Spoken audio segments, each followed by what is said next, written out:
بسم اللہ الرحمن الرحیم۔ السلام علیکم ورحمۃ اللہ وبرکاتہ۔ قرآن کی صورتوں کی ایسی فضیلتیں جو کم ہی لوگ جانتے ہیں۔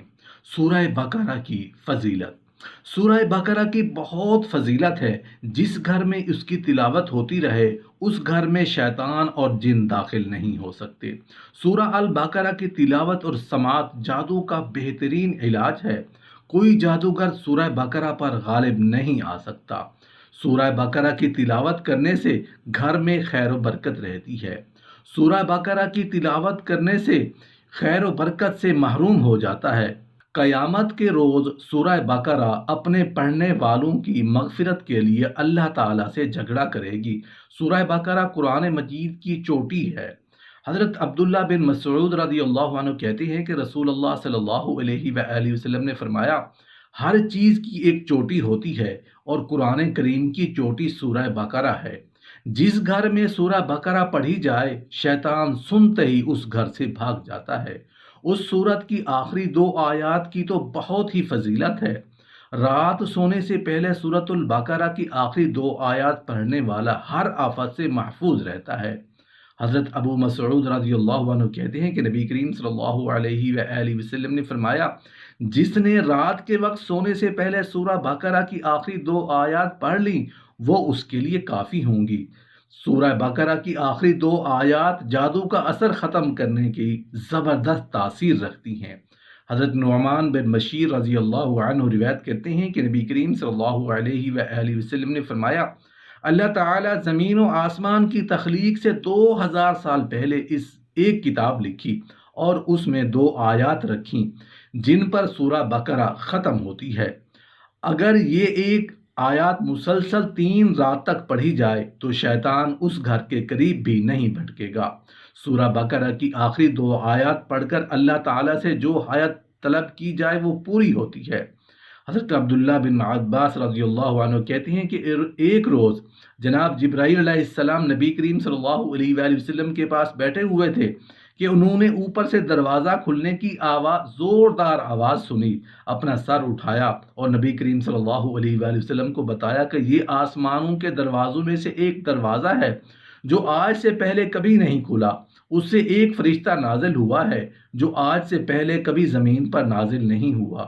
اس نے آپ صلی اللہ علیہ وآلہ وسلم کی خدمت میں سلام کہا اور عرض کی، آپ صلی اللہ علیہ وآلہ وسلم کے لیے خوشخبری ہے کہ آپ صلی اللہ علیہ وآلہ وسلم کو 2 ایسے نور عطا کیے گئے ہیں جو آپ صلی اللہ علیہ وآلہ وسلم سے پہلے کسی نبی کو عطا نہیں کیے گئے۔ ایک سورۃ الفاتحہ، دوسرا سورۃ البقرہ کی آخری 2 آیات۔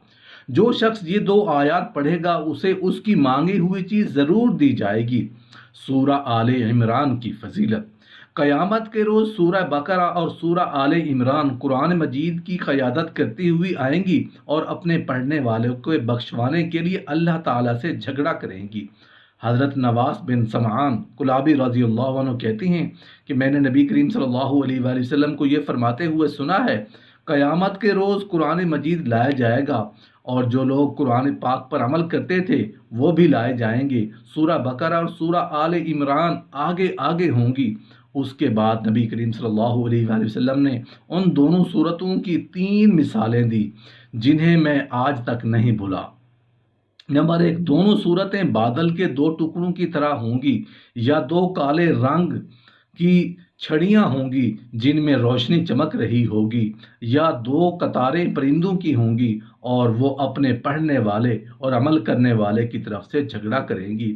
لہٰذا یہ دونوں صورتیں بڑی برکت والی ہیں۔ ہر مسلمان کو ان کی تلاوت کرنی چاہیے تاکہ گھروں میں خیر و برکت نازل ہوتی رہے اور شیطان کے شر سے بچنے کا علاج بھی۔ آیت الکرسی کی فضیلت۔ آیت الکرسی قرآن مجید کی تمام آیات میں سے اعلیٰ اور افضل آیت ہے۔ حضرت ابی کعب رضی اللہ عنہ کہتے ہیں کہ رسول اللہ صلی اللہ علیہ وآلہ وسلم نے فرمایا، اے ابو المنظر، کیا تجھے معلوم ہے کہ تمہارے پاس کتاب اللہ میں سے کون سی آیت سب سے افضل ہے؟ میں نے عرض کی، اللہ اور اس کا رسول صلی اللہ علیہ وآلہ وسلم ہی بہتر جانتے ہیں۔ آپ صلی اللہ علیہ وآلہ وسلم نے دوبارہ فرمایا، اے ابو المنظر، کیا تجھے معلوم ہے کتاب اللہ میں سے تمہارے پاس کون سی آیت سب سے افضل ہے؟ میں نے عرض کی، اللہ اللہ لا الہ الا هو الحی القیوم، یعنی پوری آیت الکرسی آپ صلی اللہ علیہ وآلہ وسلم نے میرے سینے پر شاباش دینے کے لیے ہاتھ پھیرا اور فرمایا، ابو المنظر تجھے علم مبارک ہو، سونے سے پہلے آیت الکرسی پڑھنے والے کے لیے اللہ تعالیٰ کی طرف سے ایک فرشتہ مقرر کیا جاتا ہے جو چوری، ڈاکہ اور دیگر نقصانات سے اس کی حفاظت کرتا ہے۔ نیز شیطان کی بری حرکتوں مثلا وساوس، جادو اور خوف وغیرہ سے محفوظ رکھتا ہے۔ صحیح بخاری کی حدیث ہے، حضرت ابو ہریرہ رضی اللہ عنہ کہتے ہیں کہ نبی کریم صلی اللہ علیہ وآلہ وسلم نے رمضان کے صدقہ فطر کی حفاظت کے لیے مجھے محافظ مقرر فرمایا۔ اسی دوران میں ایک شخص آیا، اس نے غلے سے لپیں بھر بھر کر نکالنی شروع کی۔ میں نے اسے پکڑ لیا اور کہا، میں تجھے رسول اللہ صلی اللہ علیہ وآلہ وسلم کے پاس لے کر جاؤں گا۔ وہ کہنے لگا، میں محتاج آدمی ہوں، بال بچے دار ہوں اور سخت حاجت مند ہوں، لہٰذا معاف کر دو۔ چنانچہ میں نے اسے چھوڑ دیا۔ صبح ہوئے تو نبی کریم صلی اللہ علیہ وآلہ وسلم نے دریافت فرمایا، ابو حریرہ، گزشتہ رات تمہارے قیدی کا کیا بنا؟ میں نے عرض کی، یا رسول اللہ صلی اللہ علیہ وآلہ وسلم، اس نے اپنی شدید حاجت کا اظہار کیا اور بال بچوں کا شکوہ کیا تو میں نے اس پر رحم کیا اور اسے چھوڑ دیا۔ آپ صلی اللہ علیہ وآلہ وسلم نے ارشاد فرمایا، خبردار رہنا، اس نے جھوٹ بولا ہے اور وہ پھر آئے گا۔ حضرت ابو ہریرہ رضی اللہ عنہ فرماتے ہیں، مجھے آپ صلی اللہ علیہ وآلہ وسلم کے فرمان کی وجہ سے یقین تھا کہ وہ ضرور آئے گا، لہٰذا میں اس کی گھات میں بیٹھ گیا۔ وہ آیا اور غلے میں سے لپیں بھرنے لگا۔ میں نے اسے پکڑ لیا اور کہا، اب تو میں تجھے رسول اللہ صلی اللہ علیہ وآلہ وسلم کی خدمت میں ضرور لے کر جاؤں گا۔ اس نے کہا، لہٰذا میں نے رحم کرتے ہوئے اسے پھر چھوڑ دیا۔ صبح ہوئی تو نبی کریم صلی اللہ علیہ وآلہ وسلم نے دریافت فرمایا، اے ابو حریرہ، تمہارے قیدی نے کیا کیا؟ میں نے عرض کی، یا رسول اللہ صلی اللہ علیہ وآلہ وسلم، اس نے اپنی شدید ضرورت کا شکوہ کیا اور عیال داری کا واسطہ دیا تو مجھے اس پر رحم آ گیا، لہٰذا میں نے آج اسے پھر چھوڑ دیا۔ آپ صلی اللہ علیہ وآلہ وسلم نے ارشاد فرمایا، خبردار رہنا، اس نے تجھ سے جھوٹ بولا ہے، وہ پھر آئے گا۔ چنانچہ میں تیسری بار اس کی گھات میں بیٹھ گیا۔ وہ آیا اور پھر غلہ بھرنے لگا۔ میں نے اسے پکڑ لیا اور کہا، یہ تیسری بار ہے، اب تو میں تمہیں ضرور رسول اللہ صلی اللہ علیہ وآلہ وسلم کی خدمت میں لے جاؤں گا۔ ہر بار تو وعدہ کرتا ہے کہ میں نہیں آؤں گا لیکن پھر آ جاتا ہے۔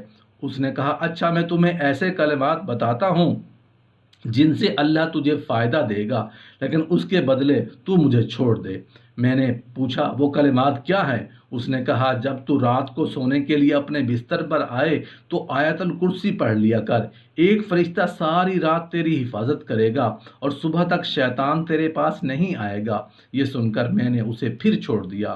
صبح ہوئی تو نبی کریم صلی اللہ علیہ وآلہ وسلم نے دریافت فرمایا، ابو ہریرہ، کل رات تیرے قیدی نے کیا کیا؟ میں نے عرض کی، یا رسول اللہ صلی اللہ علیہ وآلہ وسلم، اس نے کہا، میں تجھے ایسے کلمات سکھاتا ہوں جن سے اللہ تجھے نفع پہنچائے گا۔ چنانچہ اس کے بتانے پر میں نے اسے چھوڑ دیا۔ آپ صلی اللہ علیہ وآلہ وسلم نے دریافت فرمایا، وہ کلمات کیا ہیں؟ میں نے عرض کی، اس نے بتایا، جب تو رات کو اپنے بستر پر آئے تو اول آخر تک آیت الکرسی پڑھ لیا کر، اللہ کی طرف سے ایک فرشتہ رات بھر تیری حفاظت کرے گا اور شیطان بھی تمہارے قریب نہیں آئے گا۔